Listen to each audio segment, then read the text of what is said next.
കേന്ദ്ര ആഭ്യന്തരമന്ത്രി അമിത്ഷാ ബീഹാറിലെ പാട്നയിൽ സംഘടിപ്പിച്ച സഹകരണ സമ്മേളനത്തിൽ പങ്കെടുത്തു.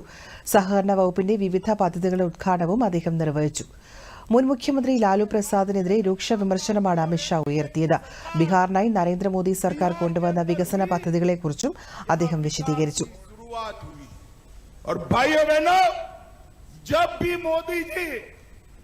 भारतीय जनता पार्टी के लिए वोट मांगने आए, बिहार की जनता ने मोदी जी की झोली कमल के फूल से भरने का काम किया है, कमल के फूल से भरने का काम।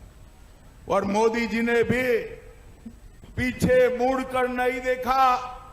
ये 10 साल के अंदर कई सारे विकास के काम जो 65 साल तक कांग्रेस पार्टी नहीं कर पाई, वो मोदी जी ने इस 10 साल के अंदर करने का काम किया.